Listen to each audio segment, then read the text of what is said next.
آج ہم بات کر رہے ہیں سونے کی۔ جنوری 2026 کا آخر ہے اور سونا تقریباً $5,000 کا دروازہ کھٹکھٹا رہا ہے۔ ہمارے پاس جو ڈیٹا ہے، جو رپورٹس ہیں، ان سب کی بنیاد پر آج ہم یہ سمجھنے کی کوشش کریں گے کہ آخر سونے میں اتنی زبردست تیزی آ کیوں نہیں ہے؟ کیا یہ صرف چارٹس کا کھیل ہے یا دنیا میں کچھ بڑا ہو رہا ہے؟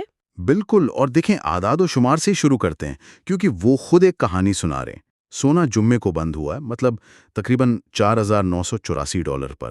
5,000 سے صرف $16 نیچے۔ جی، اور یہ کوئی ایک دن کی بات نہیں ہے، یہ پچھلے 2 ہفتوں سے ایک بہت مضبوط لہر چل رہی ہے۔ میں پچھلے 2 ہفتوں کے چارٹس دیکھ رہی تھی اور یہ واقعی حیران کن ہے۔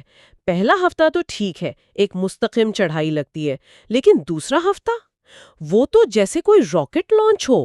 آپ نے بالکل صحیح جگہ سے پکڑا ہے۔ ایک ہفتے میں $55-56 کا اضافہ اور پھر اگلے ہی ہفتے $300 سے زیادہ۔ جی، اگر ہم دونوں ہفتوں کو ساتھ رکھ کر دیکھیں تو تصویر بالکل صاف ہو جاتی ہے۔ پہلا ہفتہ یعنی 12 سے 16 جنوری وہ ایک اچھی شروعات تھی۔ مارکیٹ 4,540 پر کھلی اور 4,596 پر بند ہوئی۔ ٹھیک ہے، $56 کا اضافہ۔ ایک صحت مند مستحکم تیزی۔ لیکن پھر آیا دوسرا ہفتہ 19 سے 23 جنوری۔ مارکیٹ $4,672 پر کھلی اور سیدھا 4,984 پر جا کر رکی۔ یہ ایک ہفتے میں $312 کا اضافہ تھا۔ $312 ایک ہفتے میں! یہ تو یہ صرف ایک ریلی نہیں، یہ تو جنون لگتا ہے۔ یہ غیر معمولی ہے۔ کیا کوئی ایک خاص واقعہ تھا جس نے اس آگ کو ہوا دی؟ یہ دونوں کا امتزاج ہے۔ تکنیکی زبان میں ہم انہیں آزاد تیزی کی کینڈلز کہتے ہیں۔ اچھا، یہ تھوڑا ٹیکنیکل ہو گیا۔ آسان لفظوں میں اس کا کیا مطلب ہے؟ اس کا مطلب بہت سادہ ہے۔ یعنی مارکیٹ نے ایک بہترین ہفتہ گزارا اور پھر اگلے ہفتے اس نے کوئی بریک نہیں لگائی، بلکہ ایک اونچے مقام سے شروع ہو کر اس سے بھی بہتر ہفتہ گزارا۔ ایسا ہی ہے جیسے کوئی ایتھلیٹ ایک کے بعد ایک ریکارڈ توڑے بیچ میں سانس لیے بغیر۔ بالکل بہترین مثال ہے یہ۔ خریداروں کا دباؤ اتنا شدید ہے کہ بیچنے والوں کو سنبھلنے کا موقع ہی نہیں مل رہا، اور سب سے اہم بات یہ ہے کہ مارکیٹ میں ابھی تک تھکاوٹ یعنی ایگزاسشن کے کوئی آثار نہیں ہے۔ مومنٹم بہت مضبوط ہے۔ تو پھر یہاں سے آگے کیا ہوگا؟ کیا یہ رفتار برقرار رہے گی؟ $5,000 کی سطح بہت قریب ہے۔ یہاں سے آگے کا منظرنامہ بہت دلچسپ ہے۔ دیکھیں، $5,000 صرف ایک ہنسا نہیں، یہ ایک نفسیاتی دیوار ہے۔ اچھا۔ بہت سے سرمایہ کار اس سطح پر اپنا منافع وصول کرنا چاہیں گے، تو 5,000 سے $5,050 کے بیچ ہمیں فروخت کا دباؤ نظر آ سکتا ہے۔ ایک طرح کی چھت سمجھ لیں۔ بالکل، قیمت ایک گیند کی طرح اوپر اچھل رہی ہے، اور $5,050 وہ چھت ہے جہاں یہ پہلے بھی ٹکرا چکی ہے۔ تو ٹریڈرز کو امید ہے کہ یہاں قیمت کم از کم سست ضرور ہوگی۔ اور اگر قیمت نیچے آتی ہے تو سپورٹ کہاں ملے گی؟ یعنی وہ کون سی سطح ہے جہاں خریدار دوبارہ مارکیٹ میں آ سکتے ہیں؟ اگر قیمت میں تھوڑی کمی آتی ہے تو $4,900 ایک مضبوط فرش یعنی سپورٹ لیول کا کام کر سکتا ہے۔ لیکن بنیادی رجحان بالکل واضح ہے۔ جب تک قیمت $4,860 سے اوپر ہے، مجموعی سمت اوپر کی طرف ہی رہے گی۔ ٹھیک ہے، تو چارٹس تو صاف صاف بتا رہے ہیں کہ سونا اوپر جا رہا ہے، لیکن ظاہر ہے اس کے پیچھے دنیا میں بھی کچھ ہو رہا ہوگا۔ ان جغرافیائی سیاسی محرکات کے بارے میں ہمارے ذرائع کیا بتا رہے ہیں؟ بالکل، قیمتوں میں اس اضافے کے پیچھے صرف تکنیکی وجوہات نہیں ہیں۔ پچھلے ہفتے سونے کی قیمتوں میں اضافے کی ایک بڑی وجہ جغرافیائی سیاسی کشیدگی تھی۔ ہمارے ذرائع خاص طور پر صدر ٹرمپ کی طرف سے گرین لینڈ پر ٹیرف لگانے کی دھمکیوں کا ذکر کر رہے ہیں۔ اچھا۔ یورپین یونین کے ساتھ بڑھتے ہوئے تجارتی تنازعات اور وینزویلا جیسے علاقوں میں ممکنہ فوجی کارروائی کے اشارے۔ جب بھی ایسی غیر یقینی صورتحال پیدا ہوتی ہے، سرمایہ کار سونے کا رخ کرتے ہیں۔ لیکن یہ سب تو پچھلے ہفتے کی باتیں ہیں۔ اب کیا ہو رہا ہے؟ کیونکہ مارکیٹ کا مومنٹم تو اور تیز ہوا ہے۔ اور یہی اس کہانی کا سب سے دلچسپ موڑ ہے۔ اب وہ کشیدگی کم ہو رہی ہے۔ ایک منٹ، یہ تو تضاد لگتا ہے۔ اگر کشیدگی کم ہو رہی ہے اور خوف گھٹ رہا ہے تو یہ تو سٹاک مارکیٹ کے لیے اچھا ہونا چاہیے، اور سونے کے لیے برا۔ لوگ سونے سے پیسہ نکال کر سٹاکس میں لگائیں گے نا، تو پھر سونا کیوں مزید اوپر جا رہا ہے؟ آپ نے اس تجزیے کی سب سے اہم نبض پر ہاتھ رکھا ہے۔ آپ بالکل ٹھیک کہہ رہے ہیں۔ اس کی تصدیق YX انڈیکس سے ہوتی ہے، جسے خوف کا پیمانہ بھی کہا جاتا ہے۔ ہاں، فیئر انڈیکس۔ بالکل۔ 20 اور 21 جنوری کو یہ 20 کی بلند سطح پر تھا، جو مارکیٹ میں شدید گھبراہٹ دکھا رہا تھا، لیکن جمعے تک یہ گر کر 15.68 پر آ گیا ہے۔ یعنی مارکیٹ میں گھبراہٹ کم ہو رہی ہے؟ صحیح، اور اس کا اثر ہم دوسری جگہوں پر بھی دیکھ رہے ہیں۔ ڈالر انڈیکس کمزور ہو کر 97.46 پر آ گیا ہے، اور کمزور ڈالر ہمیشہ سونے کے لیے اچھا ہوتا ہے۔ اور سٹاکس؟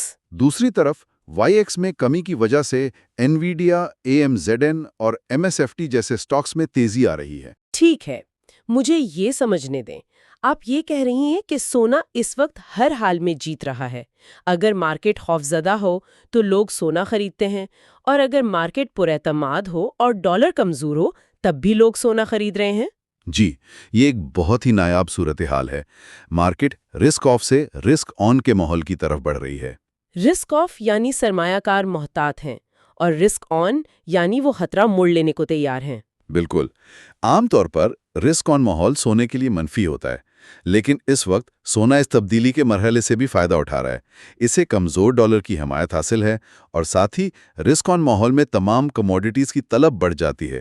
سونا اس کا بھی فائدہ اٹھا رہا ہے۔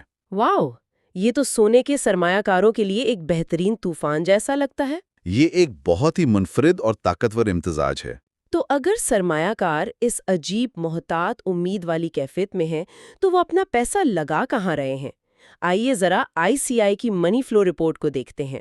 ICI کی رپورٹ جو 14 جنوری کو ختم ہونے والے ہفتے کی ہے، اسی کہانی کو اعداد و شمار میں بیان کرتی ہے۔ ایک طرف طویل مدتی میوچل فنڈ سے 17.14 بلین ڈالر کا اخراج ہوا ہے۔ ٹھیک ہے، یہ تو رسک آف کا اشارہ ہے، لوگ پیسہ نکال رہے ہیں۔ جی، لیکن جب ہم اس میں ETFs یعنی ایکسچینج ٹریڈڈ فنڈز کو شامل کرتے ہیں تو تصویر بالکل الٹ جاتی ہے۔ ETFs کو ملا کر کل 55.46 بلین ڈالر کی آمد ہوئی ہے۔ اس کا کیا مطلب ہے؟ لوگ ایک جیب سے پیسہ نکال کر دوسری میں ڈال رہے ہیں؟ بالکل۔ اس کا مطلب یہ ہے کہ سرمایہ کار مکمل طور پر مارکیٹ سے بھاگ نہیں رہے، وہ صرف اپنے سرمایہ کو زیادہ لچکدار اور مایا اثاثوں یعنی ETFs کی طرف منتقل کر رہے ہیں۔ یعنی وہ مارکیٹ میں رہنا چاہتے ہیں لیکن کسی بھی وقت فوری طور پر نکلنے کا راستہ بھی کھلا رکھنا چاہتے ہیں۔ صحیح، وہ کھیل میں تو ہیں لیکن دروازے کے قریب کھڑے ہیں۔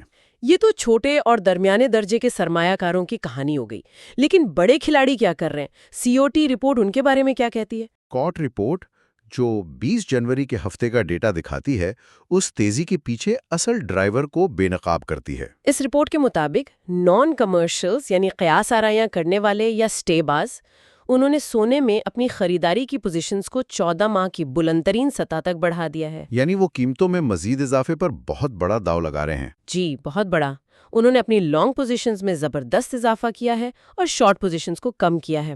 یہ ایک بہت مضبوط تیزی کا اشارہ ہے۔ تو بڑے پیسے والے سٹے باز پوری طرح میدان میں ہیں، جبکہ دوسری طرف جو اصل پیداوار کرنے والے ہیں یعنی ہیجز، وہ کیا کر رہے ہیں؟ دوسری طرف کمرشلز ہیں، جو زیادہ تر سونے کی کانکنی کرنے والی کمپنیاں ہوتی ہیں، انہوں نے اپنی فروخت کی پوزیشنز میں اضافہ کیا ہے۔ یہ بھی منطقی ہے، وہ اس بڑھی ہوئی قیمت پر اپنی مستقبل کی پیداوار کو بیچ کر قیمت لاک کرنا چاہتے ہیں۔ بالکل، تاکہ اپنا منافع محفوظ کر سکیں۔ لیکن اس سے تو ایک بہت نازک صورتحال پیدا نہیں ہو جاتی؟ ایک طرف سٹے باز قیمت کو آسمان پر لے جا رہے ہیں اور دوسری طرف پیداوار کرنے والے اسے بیچ رہے ہیں۔ اگر کچھ بڑے سٹے باز کھلاڑی اپنا منافع لے کر نکلنے کا فیصلہ کر لیں تو کیا یہ سارا ڈھانچہ تاش کے پتوں کی طرح بکھر نہیں سکتا؟ یہ ایک بہت بڑا خطرہ ہے اور آپ نے بالکل صحیح سوال اٹھایا ہے۔ اس وقت مارکیٹ کی رفتار مکمل طور پر سٹے بازوں کے ہاتھ میں ہے۔ وہی اس گاڑی کو چلا رہے ہیں، اور جب بھی کوئی مارکیٹ قیاس آرائی پر اتنی زیادہ منحصر ہو جائے تو وہ ہمیشہ غیر مستحکم ہوتی ہے۔ یعنی ایک بڑی خبر، ایک بڑی فروخت اور مومنٹم دوسری طرف بھی اتنی ہی تیزی سے پلٹ سکتا ہے۔ جی، یہ اس تیزی کا سب سے کمزور پہلو ہے۔ اور یہ آگ صرف سونے تک ہی محدود نہیں لگتی۔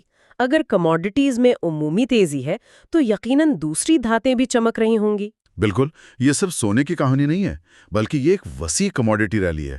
چاندی کو دیکھیں، اس میں 7% سے زیادہ کا اضافہ ہوا ہے اور یہ $103 سے اوپر ٹریڈ ہو رہی ہے۔ واہ،